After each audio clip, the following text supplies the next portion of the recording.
ബഹുമാന്യനായ അധ്യക്ഷൻ, നമ്മുടെ വാർഡിലെ മെമ്പറും മുസ്ലിം ലീഗിൻ്റെ പ്രസിഡൻറ്റുമായിട്ടുള്ള മുസ്തഫ മാഷ്, സ്വാഗതം പറഞ്ഞ CT അഷ്റഫ്, പ്രിയപ്പെട്ട നമ്മുടെ പഞ്ചായത്തിലെ മുസ്ലിം ലീഗിൻ്റെ പ്രസിഡന്റ് റഷീദ് മാഷ്, ജനറൽ സെക്രട്ടറി അഫ്സൽ, നിയോജകമണ്ഡലം മുസ്ലിം ലീഗിൻ്റെ നേതാക്കന്മാരായിട്ടുള്ള സക്കീർ മാഷ്, പ്രിയപ്പെട്ട വാപ്പുട്ടി, MSFൻ്റെ നേതാക്കന്മാരായിട്ടുള്ള ബഹുമാന്യനായ നമ്മുടെ അൻസാർ, അതുപോലെ തന്നെ അഫീഫ്, അവരുടെ പേരെന്താ, അദിനാൻ, അതുപോലെ തന്നെ ഇവിടെ നമ്മളിന്ന് പാദരിച്ച പ്രിയപ്പെട്ട നമ്മുടെ കബീർ, അതുപോലെ തന്നെ അഷ്റഫ്, ബഹുമാന്യനായ നമ്മുടെ ബാങ്കിൻ്റെ പ്രസിഡന്റ് മാഷ്, പ്രിയപ്പെട്ട സെയ്ദ് ആലിങ്ങൽ, സക്കീർ, നമ്മുടെ കാരണവർ പ്രിയപ്പെട്ട അംസാജി, അതുപോലെ ഇവിടെ സന്നിഹിതരായിട്ടുള്ള യൂത്ത് ലീഗിൻ്റെ പ്രതിനിധി പ്രിയപ്പെട്ട ജാഫർ തുടങ്ങി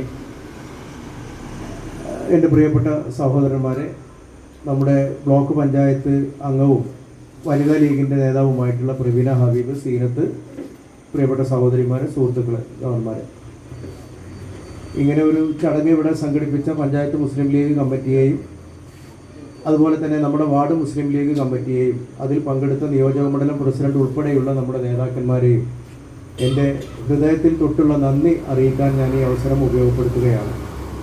എന്നെ സംബന്ധിച്ചിടത്തോളം ഈ കിട്ടിയ ഒരു അനുമോദന ചടങ്ങ് എന്ന് പറയുന്നത് മുതലക്കുളത്തിൽ വലിയ 10,000 സംബന്ധിച്ചുകൊണ്ട് അവിടെ ഒരു പരിപാടി നടത്തിയാൽ കിട്ടുന്നതിനേക്കാൾ വലിയ ഒരു സംതൃപ്തിയും ആഹ്ലാദവുമാണ് തരുന്നത്. കാരണം അവനവൻ്റെ നാട്ടിൽ അവനവൻ്റെ കാരണവന്മാരും അതുപോലെ തന്നെ സുഹൃത്തുക്കളും അതുപോലെ തന്നെ അയൽവാസികളും സഹപ്രവർത്തകരായി നമ്മൾ സംഘടനാ രംഗത്ത് പ്രവർത്തിക്കുന്നവരെല്ലാവരും കൂടി നൽകുന്ന ഒരു അംഗീകാരത്തിന് അതിൻ്റേതായിട്ടുള്ള ഒരു മേന്മയുണ്ട്.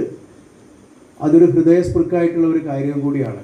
അതുകൊണ്ട് തന്നെ ഒരിക്കൽ കൂടി ഞാൻ നിങ്ങൾക്ക് എല്ലാവർക്കും കടപ്പെട്ടവനാണ് എന്നുള്ളത് ഇവിടെ സൂചിപ്പിക്കുകയാണ്. ഈ പാർട്ടിയിൽ എനിക്ക് കിട്ടിയ സ്ഥാനമാനങ്ങൾ എന്ന് പറയുന്നത് നമ്മുടെ മരുതലക്കും അതുപോലെ തന്നെ താഴെക്കോടിനും ഒക്കെ കിട്ടിയ ഒരു അംഗീകാരമാണ്. ഞാൻ അതിനൊരു നിമിത്തമായി എന്ന് മാത്രമേ ഉള്ളൂ. എനിക്ക് നിങ്ങൾ അവസരം നൽകിയപ്പോൾ ആ അവസരങ്ങളൊക്കെ തന്നെ നമ്മുടെ പാർട്ടിക്കോ അതല്ലെങ്കിൽ നമ്മുടെ പ്രദേശത്തിനോ എന്നിൽ അർപ്പിതമായിട്ടുള്ള എൻ്റെ കടമകൾ നിർവഹിക്കുന്ന കാര്യത്തിൽ ഏതെങ്കിലും ചീത്തപ്പേരിനോ ഇടം നൽകാത്ത രീതിയിൽ വളരെ ഏറെക്കുറെ തൃപ്തികരമായ രീതിയിൽ പൂർത്തിയാക്കാൻ വേണ്ടി എനിക്ക് കഴിഞ്ഞിട്ടുണ്ട്. അത് കഴിഞ്ഞത് എല്ലാവരും എൻ്റെ കൂടെ ഉള്ളത് കൊണ്ടാണ്. ഈ 19-ാം വാർഡിൽ നിന്ന് അല്ലെങ്കിൽ പഴയ മരുതല എന്ന് പറയുന്നത് പണ്ടത്തെ 3-ാം വാർഡാണെങ്കിലും അതിന് ശേഷം ഉണ്ടായ വാർഡാണെങ്കിലും ഒക്കെ തന്നെ ഇവിടുന്ന് എനിക്ക് കിട്ടുന്ന അംഗീകാരമാണ് എന്നെ താഴെക്കോട് പഞ്ചായത്തിൽ ശ്രദ്ധിക്കാൻ കാരണമാകുന്നത്. താഴെക്കോട് പഞ്ചായത്തിൽ എനിക്ക് കിട്ടുന്ന അംഗീകാരമാണ് നിയോജക മണ്ഡലത്തിൽ എന്നെ ശ്രദ്ധിക്കാൻ എന്നെപ്പോലെയുള്ള നമ്മുടെ മറ്റ് നേതാക്കന്മാർക്കൊക്കെ ഒരു അംഗീകാരമായിട്ട് അതിന് നിമിത്തമാകുന്നത്.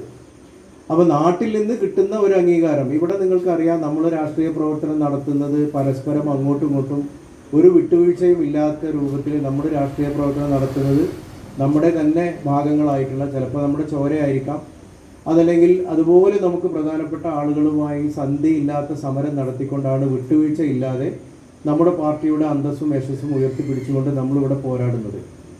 അവിടെ നമുക്ക് നമ്മുടെ പാർട്ടിയാണ് നമ്മുടെ ചങ്കിലെ ചോര എന്ന് പറയുന്നത്. നമ്മുടെ രക്തബന്ധങ്ങൾക്ക് അവിടെ അതിൻ്റേതായിട്ടുള്ള 2ാം സ്ഥാനമേ ഉള്ളൂ. പാർട്ടിക്ക് പാർട്ടിയുടേതായിട്ടുള്ള പരിഗണന കൊടുത്തുകൊണ്ട് നമ്മൾ മുന്നോട്ട് പോകുമ്പോൾ ആ ഒരു പരിഗണന നമുക്ക് തിരിച്ച് മറ്റ് സ്ഥലങ്ങളിൽ നിന്ന് കിട്ടുന്നു എന്നുള്ളതാണ് ഏറ്റവും സന്തോഷകരമായിട്ടുള്ള കാര്യം. അപ്പോൾ അവിടെ ഞാനൊരു നിമിത്തമായി, ആ നിമിത്തമാകാൻ കാരണം ഇവിടെ നമ്മുടെ പാർട്ടിക്ക് നമ്മൾ ഉണ്ടാക്കി കൊടുക്കുന്ന അടിത്തറയാണ്. ആ അടിത്തറ ഇല്ലെങ്കിൽ ഞാനില്ല, ആ അടിത്തറ ഇല്ലെങ്കിൽ പാർട്ടിയില്ല, ആ അടിത്തറ ഇല്ലെങ്കിൽ ഈ മേൽവിലാസവും അഡ്രസ്സും ഒന്നുമില്ല. അപ്പോൾ താഴെക്കോട് പഞ്ചായത്തിൻ്റെ വിവിധ ഭാഗങ്ങളിൽ പ്രതികൂലമായ രാഷ്ട്രീയ കാലാവസ്ഥയും ഒക്കെ ഉണ്ടാകുമ്പോഴും ഈ ഒരു മരുതല എന്ന് പറയുന്ന സ്ഥലത്ത് നമ്മൾ വിട്ടുവീഴ്ചയില്ലാതെ നമ്മുടെ സംഘടനാ പ്രവർത്തനങ്ങൾ അത് ഏത് പ്രതിസന്ധിയെ മറികടന്നിട്ടാണെങ്കിലും നമ്മൾ മുന്നോട്ട് കൊണ്ടുപോകുന്നതിൻ്റെ ഒരു അംഗീകാരം, അത് ഇന്ന് എനിക്കാണെങ്കിൽ നാളെ എനിക്ക് പിന്നാലെ വരുന്ന ഒരാൾക്ക് കിട്ടും. ഇപ്പോൾ ഇവിടെ അഷ്റഫ് ഉണ്ട്, അതുപോലെ തന്നെ ഇപ്പോൾ മുസ്തഫ മാഷ് നമ്മുടെ പുതിയ മെമ്പറായി വന്നു, ഇപ്പോൾ യൂത്ത് ലീഗിൻ്റെ നേതാവായി നമ്മുടെ ജാഫർ വരുന്നുണ്ട്. അങ്ങനെ ആരൊക്കെയുണ്ടോ, ഇപ്പോൾ KMCCയുടെ കാര്യം പറയുകയാണെങ്കിൽ ഇത് സക്കീറും തന്നെ മരുതലക്കാരൻ എന്നുള്ള നിലക്കുള്ള അന്തസ്സാർന്നൊരു അംഗീകാരം നമ്മുടെ KMCCക്കാർ കൊടുക്കുന്നുണ്ട്. അതുപോലെ പേര് പറയാൻ പറ്റുന്നവരും അല്ലാത്തവരുമായിട്ടുള്ള കുറേ ആളുകൾ, അവരിൽ ആരാണോ ഇനി ഈ ഒരു ദൗത്യം ഏറ്റെടുക്കാൻ വേണ്ടി എല്ലാ അർത്ഥത്തിലും മുന്നോട്ട് വരുന്നതെങ്കിൽ അവർക്ക് നമുക്കൊരു അംഗീകാരം കൊടുക്കാം. ആ നമ്മൾ കൊടുക്കുന്ന അംഗീകാരത്തിൻ്റെ അടിസ്ഥാനത്തിൽ പഞ്ചായത്തിലൊരു അംഗീകാരം കിട്ടും. അങ്ങനെ വരുമ്പോൾ അവരൊക്കെ ശ്രദ്ധിക്കപ്പെടാൻ വേണ്ടി തുടങ്ങും. അങ്ങനെ ശ്രദ്ധിക്കപ്പെടുമ്പോൾ അതേതെങ്കിലും ഒരു വ്യക്തിക്ക് കിട്ടുന്ന ഒരു അംഗീകാരമായിട്ടോ മേൽവിലാസമായിട്ടോ നമ്മൾ കാണേണ്ടതില്ല.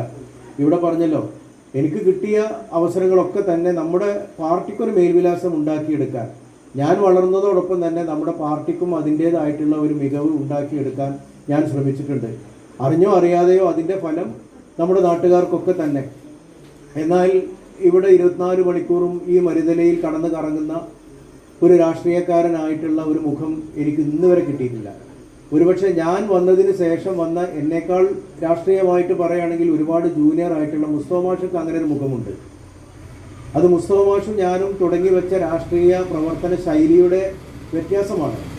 മുസ്തഫ മാഷ് എന്തെങ്കിലും പ്രശ്നം വന്നാൽ മുസ്തഫ മാഷ് പെട്ടെന്ന് വിളിക്കണം എന്ന് നമുക്ക് തോന്നും. ആ മുസ്തഫ മാഷിനെയും അഷ്റഫിനെയും മെയ്തുവാജിയെയും മുസ്തഫാനെയും ഒക്കെ വിളിച്ച് കളത്തിൽ മുസ്തഫാനെയൊക്കെ വിളിക്കണം എന്ന് തോന്നുന്നത് കഴിഞ്ഞിട്ട് പിന്നീട് ചിലപ്പോൾ എൻ്റെ പേര് ഓർമ്മ വരിക. കാരണം എന്താണെന്ന് വെച്ചാൽ നിങ്ങൾക്ക് വിളിപ്പുറത്തുള്ള ആളും എപ്പോഴും ഉതകുന്ന ആളും എന്ന് പറയുന്നത് ഈ പറഞ്ഞ ആൾക്കാരാണ്. അവരുടെ ആ ഒരു കൂട്ടത്തിൽ എന്താണെങ്കിൽ ഞാൻ നടത്തുന്ന ലോക്കൽ രാഷ്ട്രീയ പ്രവർത്തനം എന്ന് പറയുന്നത് വട്ടപൂജ്യമാണ്. എന്നാൽ എനിക്ക് പാർട്ടി ഏൽപ്പിച്ചു തന്നിരുന്ന ദൗത്യം എന്ന് പറയുന്നത് ഒരുപക്ഷെ ഈ പെരിന്തൽമണ്ണക്കപ്പുറമായിരിക്കാം. ചില കാലങ്ങളിൽ എനിക്ക് ഷൊർണൂർ പാലത്തിന് അപ്പുറത്തുള്ള ദൗത്യങ്ങളാണ് പാർട്ടി ഏൽപ്പിച്ചു തന്നിട്ടുള്ളത്. ആ ദൗത്യങ്ങളൊക്കെ തന്നെ അതാത് കാലഘട്ടങ്ങളിൽ നമ്മുടെ നേതാക്കന്മാരുടെ ഇംഗിതത്തിനനുസരിച്ച് അവരുടെ ഹിതം മനസ്സിലാക്കി പാർട്ടിയുടെ അന്തസ്സിനും അതുപോലെ തന്നെ അഭിമാനത്തിനും ക്ഷതം തട്ടാത്ത രീതിയിൽ കൊണ്ടു നടക്കാൻ എനിക്ക് കഴിഞ്ഞത് നിങ്ങൾ എനിക്ക് തന്ന ഒരു മേൽവിലാസത്തിൻ്റെയും ആത്മവിശ്വാസത്തിൻ്റെയും അടിസ്ഥാനത്തിലാണ്. അപ്പോൾ ഇവിടെ